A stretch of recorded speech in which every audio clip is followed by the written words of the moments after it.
Hello students, welcome to easy math for JEE. I am Ujjwal Kaushik, your friend. जो भी students IIT JEE की preparation कर रहे हैं उनके लिए हमारा चैनल बहुत यूजफुल है। तो आज जो क्वेश्चन है, if the variable line this lies between two circle this and this without intercepting a chord on either circle, then sum of the all integral values of alpha। देखो, सबसे पहले हमें जो इक्वेशन दी है सर्कल की वो इस फॉर्म में दी है x माइनस एच का square plus y minus k का square equal to r square. तो यहाँ पे हमारी जो रेडियस होती है दैट इज आर, और जो यहाँ पे सेंटर होते हैं सर्कल के वो क्या होते हैं एच कोमा के। सबसे पहले हमें जो सर्कल गिवन है that is x minus one का square plus y minus one का square this is equal to one. तो यहाँ से जो मेरा सेंटर में C1 अगर बोलूं तो C1 क्या आ गया 1,1, और यहाँ से रेडियस R1 बोलूं तो वो भी कितनी आ गई 1। ठीक है। सेम इसी तरह से अगर जो मुझे दूसरा सर्कल गिवन है that is x minus nine का square plus y minus one का स्क्वायर इज इक्वल टू 4। तो यहाँ से C2 कितना आ गया, C2 आ गया यहाँ से 9,1, और यहाँ से रेडियस कितनी आ गई R2 आ गई 2। ठीक है। अब देखो, दो सर्कल कुछ इस तरह से गिवन है तो बना लेते हैं दोनों सर्कल को कि एक सर्कल मेरा ये हो गया, ठीक है, जिसका सेंटर C1 हो जाएगा। अब एक सर्कल मेरा ये हो जाएगा, ठीक है, जिसका सेंटर मेरा C2 हो जाएगा। ठीक है, ये दो सर्कल हैं। अब इनके बीच में एक वेरिएबल लाइन है। तो देखो, लाइन किस तरह से हो सकती है कि without intercepting a code on either circle. तो वो जो है लाइन वो कोड नहीं करती। ठीक है।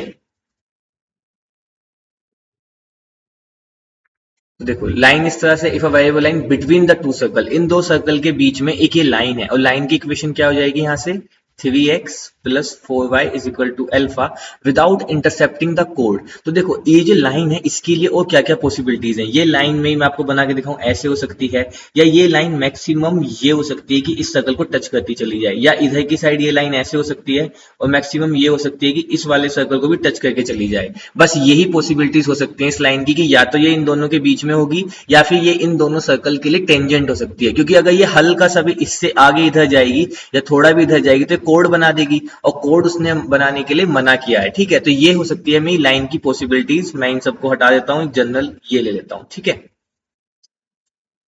अब देखो, हमने कॉन्सेप्ट पढ़ा था कि अगर हमें एक स्ट्रेट लाइन गिवन होती है ax plus B y plus c equal to zero. मान लो ये स्ट्रेट लाइन गिवन है L1, ठीक है, और कोई दो पॉइंट गिवन है, पॉइंट ए है x1 y1 और पॉइंट बी है x2 y2।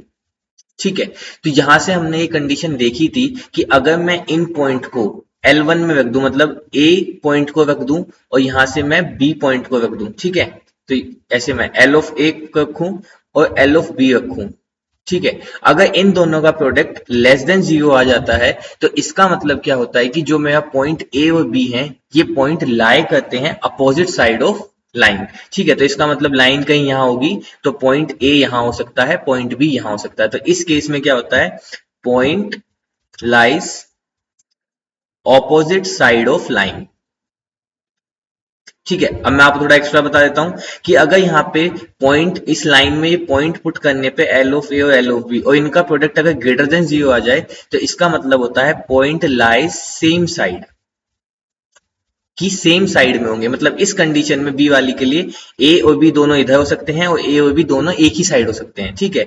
तीसरी कंडीशन आती है कि अगर एल ऑफ ए और एल ऑफ बी रखने पे ये इक्वल टू जीरो आ जाए, नॉट प्रोडक्ट। इस केस में तो अगर separately L of A equal to zero आ जाए, L of B equal to zero आ जाए, तो हम कहते हैं ये भी इक्वल टू जीरो आ जाए और ये भी इक्वल टू जीरो आए तो हम कहते हैं कि पॉइंट जो है that lies on the line. ठीक है। ऑब्वियसली बात है कि अगर पॉइंट लाइन पे लाई करेगा तो वो पॉइंट उसको सेटिस्फाई करेगा, तो इक्वल टू जीरो आ जाएगा। अब यहाँ पे मुझे क्या गिवन था कि ये जो पॉइंट है ये इसके अपोजिट साइड में, क्योंकि लाइन बिटवीन में है, तो इसका मतलब जो सर्कल C1 और C2 इनके जो सेंटर हैं ये अपोजिट साइड में है। तो इसका मतलब अगर मैं सेंटर, तो सेंटर में क्या कहते हैं 1 1, तो यानी कि अगर मैं 1 1 पुट करूं तो यहाँ से कितना आ जाएगा 3 प्लस 4 माइनस एल्फा। अब यहां से अगर मैं C2 के लिए पुट करूं 9,1, तो यहां से आ जाएगा 27 प्लस 4 माइनस एल्फा। तो ये क्या होगा, this is less than zero. अगर पॉइंट अपोजिट साइड में लाई करते हैं लाइन के तो उनको पॉइंट को पुट करने का जो प्रोडक्ट आता है अगर वो लेस देन जीरो आता है तभी हमारी लाइन अपोजिट साइड में, पॉइंट अपोजिट साइड में लाई करते हैं। तो यहां से आया 7 माइनस एल्फा और 31 minus alpha is less then 0। यहाँ से माइनस कॉमन लिया, अल्फा माइनस 7, इसमें से ही माइनस कॉमन लिया, अल्फा माइनस 31, तो वो प्लस ही हो गया, दिस इज लेस देन 0। अब देखो, अब मैं यहाँ से अगर वेवी कर्व मेथड यूज करता हूँ तो 7 यहाँ आया, 31 यहाँ आया, होलो सर्कल आएगा, this is plus, this is minus, this is plus. ठीक है, तो हमें लेस देन 0 के लिए चाहिए था। It means alpha belongs to 7 to 31। एक कंडीशन तो मेरी ये आ गई। ठीक है, अब देखो रिमेनिंग दो कंडीशन या ओ कंडीशन में कैसे बना सकता हूं। तो ध्यान दो, जैसे ये सर्कल था, ठीक है, तो यहां से अगर मैं इस लाइन पे एक परपेंडिकुलर ड्रॉ करूं, ठीक है, ये अगर मैं एक परपेंडिकुलर ड्रॉ करूं, तो हमें पता है कि अगर कोई पॉइंट हमें क्या x1 y1 गिवन होता है और हमें परपेंडिकुलर ड्रॉ करते हैं हम इस लाइन पे, और लाइन क्या है, A x plus B y plus C is equal to 0। तो यहां से जो परपेंडिकुलर डिस्टेंस होती है वो क्या होती है, A x one plus B y one plus C upon under root of A square plus B square. ठीक है, तो अब अगर जो मेरा C1 गिवन था 1,1, मैं यहाँ से परपेंडिकुलर डिस्टेंस ड्रॉ करता हूँ, तो ये बात तो क्लियर रही कि परपेंडिकुलर डिस्टेंस बड़ी होगी रेडियस से, क्योंकि रेडियस तो सिर्फ यहीं तक आ सकती है। भाई रेडियस तो सिर्फ यहां से यहां तक का पार्ट होगा ना, यही तो मेरा रेडियस है, लेकिन परपेंडिकुलर डिस्टेंस तो यहां तक होगी। और जिस केस में ये लाइन टेंजेंट बन जाएगी जो मैंने आपको बताया था, उस केस में ये सिर्फ इक्वल टू आर हो सकता है। तो जो यहाँ से डिस्टेंस होगी, परपेंडिकुलर डिस्टेंस होगी, वो हमेशा रेडियस 1 से बड़ी होगी या रेडियस 1 के बराबर होगी। बराबर मैं आपको बता चुका हूँ किस कंडीशन में होगी, जब ये लाइन टेंजेंट बन जाएगी C1 के लिए। तो अब यहाँ से अगर परपेंडिकुलर डिस्टेंस निकालू 1 1 से, तो वो आ गया 3 + 4 minus alpha upon under root of 3 का square plus 4 square. This is greater than equal to R1 की वैल्यू कितनी आई है, यहाँ से रेडियस कितनी थी पहले वाले की 1, तो यहाँ से आया modulus of 7 minus alpha greater than equal to, यहाँ से 5 हमने राइट हैंड साइड पे भेज दिया। ठीक है, अब देखो हमें पता है कि अगर modulus of x greater than equal to a होता है, तो यहाँ से मेरा x क्या होता है, greater than equal to a, और x क्या होता है, less than equal to minus a। अब यहाँ पे x क्या है, कंप्लीट, तो यहाँ से क्या होगा, 7 minus alpha greater than equal to 5 और 7 minus alpha less than equal to -5। ठीक है, यहाँ से कंडीशन आ गई। तो यहाँ से अब मैं इसको सोल्व करूं, तो यहाँ से आ जाएगा 2, इधर आ जाएगा 2 इज अल्फा, तो यानी कि अल्फा की वैल्यू क्या है, 2, और 2 से कैसी है, छोटी है।